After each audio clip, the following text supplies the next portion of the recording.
is over there. Shot clock at 5. Edwards working, leaning, spinning. Shot, sticks it. You are the fire. He hit his head under the backboard. Look at Michael Jordan cover ground. Oh, just get out there. I think he hit his head on the backboard. Ooh, they were lucky that wasn't turned over. Anthony Edwards! Strongest right now, but he certainly slumped there as Jordan goes in for a dunk. As we take another look at Edwards. Mercy. The foul on Wingate is his first. Edwards. Oh, Edwards! Wasn't there. Michael in on top. Everybody, 49. When it comes to the modern era of basketball, one of my biggest problems with it over the past decade has been the buddy-buddy friendly nature of nearly all the superstar players.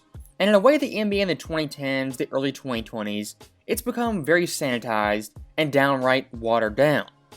As a lot of the players from back in the day, who are no-nonsense, take no prisoners, and want to snatch your soul, guys like that are kind of extinct.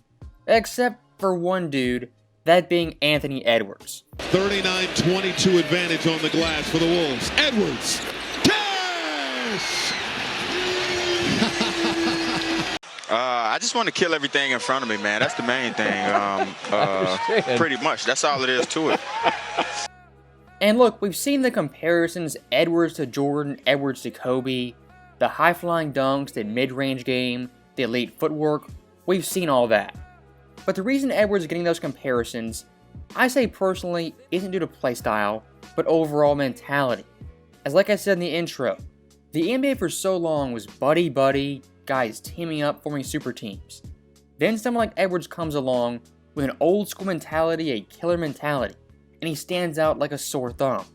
And I don't know if a 3 seed beating a 2 seed constitutes a major upset, but Minnesota in Game 1 at Denver, at the very least, was a statement game.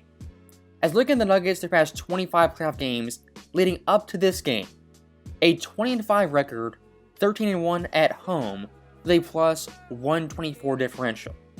And pretty impressive, Denver before this game had never trailed in the playoffs, even 1-0. The fact Ant Edwards at age 22 rolled into Denver, the defending champions, scored 43 points, 17-29 shooting, 3-7 from deep, and dominated. I mean, highly impressive. And of course, in the fourth quarter of this game, it did get tight. And Edwards in the fourth, 12 total points, including 8 in the final 5 minutes. And down the stretch, Minnesota, they needed a big shot, a big play, a big defensive stop. Edwards, more times than not, came through on both ends of the floor. And hearing the phrase killer mentality, just kind of a killer attitude, to some people is cliche. But then you watch Edwards play that edge he plays with, and you can't deny there's at least something to it. Because Minnesota in this game, they didn't just steal a Game 1. They took it from Denver with force. And unlike the Lakers series, the Nuggets in this series, they can't be lackadaisical, come out kind of half-hearted, and get down by 20 and expect to win.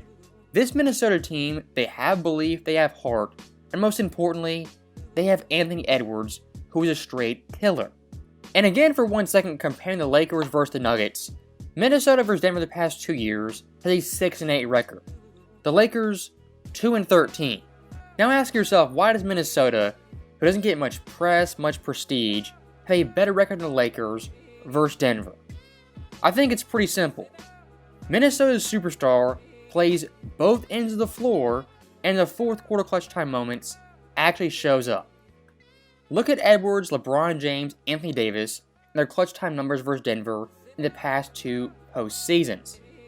Anthony Edwards, 23 points, 9-12 shooting, with a plus 11. LeBron James, 14 points, 5-11, minus 18. Then Anthony Davis, a pitiful 4 points, 0 made shots, and a minus 15.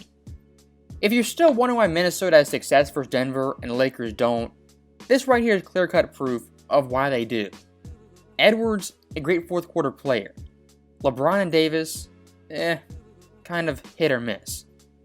And looking specifically at Anthony Davis, he's one of those players who in the big time moments just kind of fades away, can vanish, and go in the corner and curl up in a ball. If your team is playing Anthony Edwards, there is no point in the game where you wonder, like, where's this guy at? I haven't seen him in a couple of minutes. Oh, he's on the floor right there. For Edwards, that really never happens. And the ultimate irony for Edwards is that coming into the NBA draft, what was the one big-time knock on him? Well, you know, this guy came to basketball late, played football, is his heart really in the game? That was the biggest knock on Edwards coming into the draft. And a lot of the memes at the time, they were calling Edwards Andrew Wiggins 2.0. Because of course, both Edwards and Wiggins, tremendous talent, but overall heart motivation was in question. And look, I'm not going to diss Wiggins too much, he got a championship, but his time in Minnesota, it was definitely lackluster. As despite having talent, having some good pieces, being called the best young core in the NBA, the future of the NBA, Minnesota with Wiggins never made the playoffs or came close. The only time they did was in the Jimmy Butler era in 2018. And in Jimmy, what do you get? A type A personality, an alpha who takes charge. Something Andrew Wiggins just simply is not. And I think that right there is pretty fascinating. When looking at Minnesota basketball history, I mean, it is pretty bleak. But the three players who helped this team make the playoffs, who were they? Kevin Garnett, a guy with a killer mentality, Butler, an absolute alpha, and then Anthony Edwards, who has that same mentality. For whatever reason, Minnesota gets these absolute dogs with a cutthroat attitude. Now, when it comes to Edwards specifically, the run he's on right now in the playoffs, it's only been less than 6 games. But watching this dude play the leaps he's taken in the postseason, one of the best playoff risers we have currently in the NBA.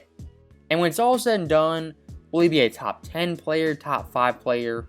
I mean, we'll see when the playoffs end. But no doubt Anthony Edwards, he is coming from the future faces of the NBA. And the last thing I will say when it comes to Edwards, in terms of play style, attitude, just the way he moves on the court, I don't really see Kobe or Jordan. I see more of a Dwayne Wade from 06 to 09. And while the Jordan comparisons are fun, at the end of the day, there's never been another player like Jordan or like Kobe. So that right there is the end of the video. As always, thank you guys for watching, hope you enjoyed it. I'll see you next time.